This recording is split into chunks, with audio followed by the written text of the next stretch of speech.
Pemirsa, kasus pencurian belasan amplifier milik PT Linknet sudah sampai tahap putusan di pengadilan dengan hukuman 15 bulan penjara bagi 3 tersangka.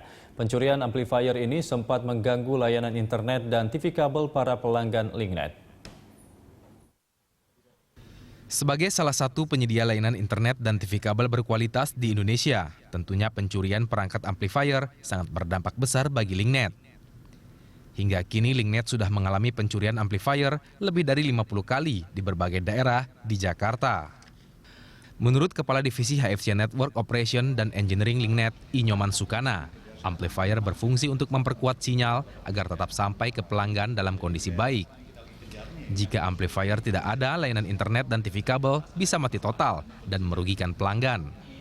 Satu unit amplifier yang hilang akan berdampak bagi 100 hingga 300 rumah.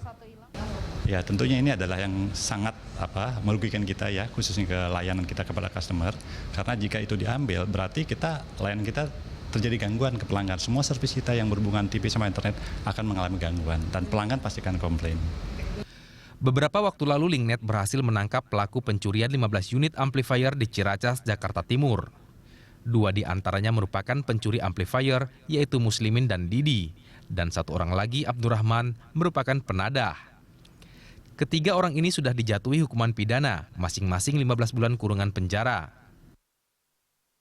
Berdasarkan keterangan pelaku, motif pencurian murni ekonomi.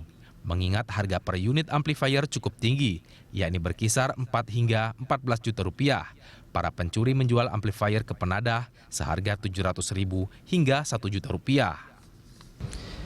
Sebenarnya dari para pencuri itu tentu yang pertama modusnya ekonomi. Tetapi kemudian ketika berhubungan dengan pihak penyalur atau penadah, akhirnya kami tahu bahwa modus mereka pada dasarnya adalah untuk menjual perangkat-perangkat yang artinya bisa membantu dari pihak-pihak yang menyiarkan TV tetapi tanpa hak siar secara legal. Nah, mereka menjualnya ke pihak penyiar TV ini, penyelenggara TV. Linknet dan polisi masih terus mendalami adanya kemungkinan pihak lain seperti adanya permintaan dari penyedia TV kabel ilegal.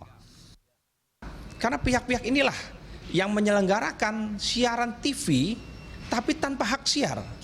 Setidaknya mereka melanggar 4 undang-undang. Yang pertama, yang sekali, ini adalah yang paling pokok adalah mereka melanggar undang-undang transaksi elektronik. Lalu ada undang-undang hak cipta, ada undang-undang telekomunikasi. Belum lagi ada pidana murni tersendiri, gitu. Dan kami percaya setelah ada undang-undang segini, ini apalagi yang harus diperbuat. Nah, kami perlu kerjasama bukan saja kepada aparat pemerintah yang berwenang, yang di dalamnya ada kepolisian, tetapi terlebih lagi kepada warga masyarakat untuk sadar bahwa ketika mereka memasuk permintaan atau turut berbagian di dalam mendukung penyelenggara TV yang tanpa hak siar ini sendiri, berarti mereka sesungguhnya adalah pelaku juga yang turut serta. Nah, ini juga yang harusnya dapat dipahami oleh masyarakat Indonesia secara luas. Linknet cukup puas dengan putusan dari majelis hakim kepada 3 terdakwa. Langkah hukum seperti ini diharapkan dapat memberi efek jera bagi pelaku. Oktaviana, Rizky Febriandi, Berita 1, Jakarta.